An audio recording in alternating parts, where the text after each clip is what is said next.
Now that Xenoblade X Definitive Edition has just released, I thought it'd be my duty to invite even more fans to this series. But since I'm a busy guy and I can't exactly make a 5-hour long analysis video on this franchise yet, so I guess I'll have to convince people in less than 10 minutes. I'm surprised I haven't made this video earlier. Xenoblade Chronicles is a JRPG video game series about this guy.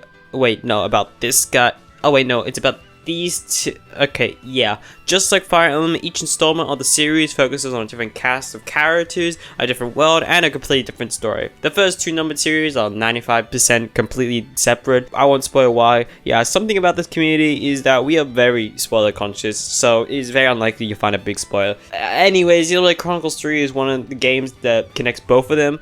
However, you are able to just start with any of them. There's no particular order, and it doesn't really matter. For instance, I began with Xenoblade 2, and then Xenoblade 1, and then Xenoblade 3. Now, you know where to begin, but why would you want to? I'm glad you asked. Why wouldn't you, you dumb bitch? Well, I'd say that there are 4 main must-see aspects about these games that they always get right, and things that you should just be looking for peak Xenoblade Chronicles. The unique battle system, story, location, art direction, and the music. So let's begin with its gameplay, which is completely unique to any other JRPG. What do you mean Pokemon copy this system? Well, unlike most JRPGs where you attack, and then wait your turn, and then get hit, and then attack, and then the enemy heals themselves, what the fuck? However, Xenoblade Chronicles works where you're able to just move around. This alone should get you invested. By the way, each game does have drastically different battle systems, however, I'll establish the core gameplay of each one of them. Anyways, you do auto attacks depending on the game. You could also move while doing auto attacks or not. And you might think, that's it. Seems like the game just plays itself. Yeah, it ain't that simple, buddy. Near the bottom of the screen, there are moves called arts, which let you do special things like big moves, buffs, debuffs, boost aggro, healing, all sorts. And these are pretty much the basics, and from here, each game differs in combat in many ways. But I'll teach you 2 of the best parts of each of these games. First, we have the break, topple, launch, smash combo, or if you're Xenoblade 1, the break, topple, daze. Yeah, that one's kind of odd. Some characters have some art with these special abilities, and if you're able to hit one of these in this order, you'll get a satisfying amount of damage. Hitting break is the most difficult, but afterwards it's so easy, and you just need to do topple and launch and then smash, okay? It is amazing. And topple and launch also makes it so your enemy can't move, giving you the opportunity to just do more damage. Secondly, time for a chain attack! Surprised it took me that long to say it. This is where it differs from each game, and to be honest, Xenoblade 1 version just kind of sucks in my opinion, but shh. But Xenoblade Chronicles 2 and 3 pick up the pace with these 2 amazing ones. The simple concept is after Infinity Gauge is full, you can initiate a full-on attack with all your characters taking turns and attacking the enemy. And the best part is how each attack and strategy helps each character to achieve insane amount of damage. Also, Xenoblade Chronicles 3 chain attack just looks like Persona 5 all-out attack, so just buy the game now, please. This is the basic combat for all games, and yes, there are multiple other things I could talk about, like gem crafting, talent art, Xenoblade Chronicles 2 element system, gacha core crystal blade system, Xenoblade Chronicles 3 class system, etc.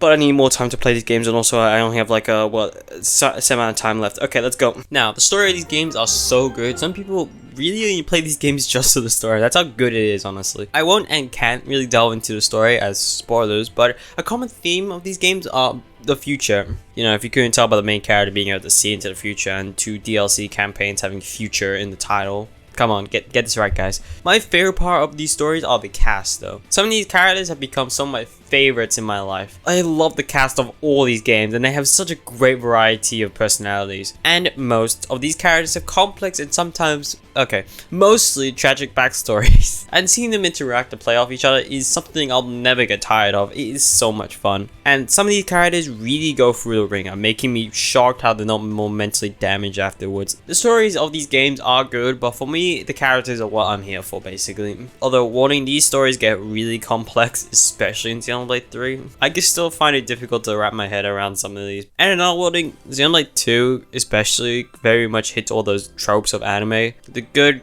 and the bad. Like the really bad. But that's mostly in the first 4 chapters, and it's all worth it in the end, especially Xenoblade 2. Yeah, that's my favorite in the series. And just look at these locations, my god, I'm coming. Shame I had to be trapped on a 720p Switch system. It really holds back the environment, but still they look so good. Also, about that fact about the 720p system for a Nintendo Switch, yeah, that's wrong now. And just the landmark concepts are just so cool. Like Xenoblade 1 is just set on 2 massive titans and you have to climb through it throughout the whole game. And Xenoblade 2 has multiple titans moving around in like countries on a cloud sea. And Xenoblade 3 has land on clouds. Yeah, it's not as creative, but I mean, it's still kind of cool, I guess. My favorite locations are Sawtell Marsh, Valak Mountain, Uraya, the World Tree, and Eternal Elegance. And the art style and character designs are amazing. Yes, granted, some designs are, can I even show this on YouTube? The designs are mostly traditional fantasy and magic, but also a blend of sci-fi with somewhat steampunk-like aesthetics, but also like somewhat of the modern day with traditional clothing. And of course, JRPG gotta have some inspiration from Japan. The best way I could describe it is just it's a blend of many art styles and genres that somehow work together, and I love it. You know, now thinking about it, it kind of reminds me of like, I don't want to say League of Legends. It kind of reminds me of like Arcane, you know, with its aesthetics. It's not as beautiful, but also like it is literally impossible to just make Arcane into a video game. So, and last but certainly not least, like definitely not, is Xenoblade music is just banging. Oh my fucking god. Such a great variety of music and utilization of different instruments.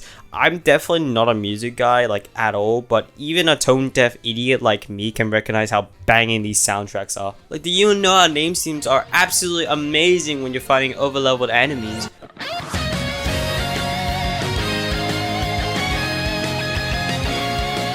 I love the DLC music whenever they just use like jazz themes. It's so weirdly good, like I love it.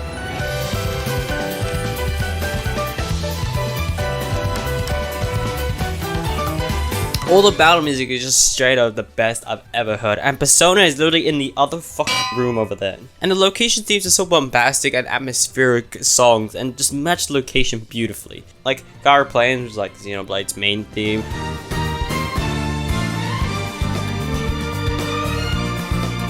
Uraya.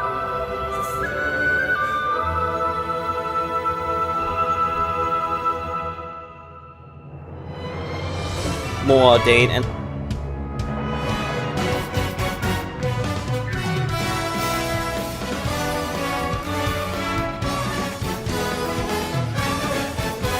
and like put some more here. They are all absolutely beautiful. I dropped something.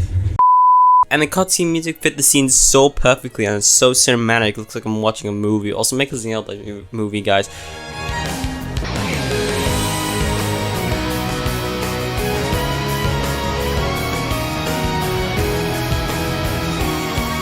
I already used too many songs in this and my other videos, but if you're too broke to buy the games, could you at least just listen to the soundtrack? Yes! Oh my god, I love it. And while I got a bit of time left, I'll briefly talk about the DLC, which are the best DLC campaigns I've ever seen, because they're either epilogues or prequels to the base game and still have great stories, even though they're just shorter stories. And my favorite part of these is that they change and improve the original game's gameplay. They have unique battle systems like Torna. You can switch between drivers and blades, and unique talent arts, not in Xenoblade 2, but in Xenoblade 1 and 3 talent arts, I mean. And the Future Redeemed has an affinity chart system and points. It's great. I'll talk more, but I'm gonna run out of time soon, and these games are actually spoilers for the base game. Even putting forward here can be dangerous, but I love them. Go buy them. Also, Future Connected is not DLC, but it's tied to Definitive Edition, but that's besides the point. And time! I sound deranged in this video. Yeah, thank you for watching my ramblings of Xenoblade, and I hope you play these games, okay? Yeah, it's ironic how I'm trying to convince people with Xenoblade X and didn't mention Xenoblade X, but I'm assuming you probably play that game if you are here, and also go play Xenoblade X, although I will say it is very much the most different game, and I highly suggest probably playing it after the 3, because these 3 are like pretty much a trilogy, and you know, they're all very similar. I'm not saying they're all the same, because like I said, the battle systems are entirely different, but they have very similar iconography and like lore to them. So I would say play Xenoblade X, because it only has a few elements and really has the base battle system of Xenoblade 1. But yeah, go play these games, and I don't know how to end this video. Go play Xenoblade X. Is this like cartoon cheese shit? Is this like cartoon cheese go play Yakuza, but like I'm here promoting Xenoblade X? Because I'm pretty sure I've said that in every single one of my videos. Yeah, I've said that in like every single one of my videos. Holy shit. Go play Xenoblade X.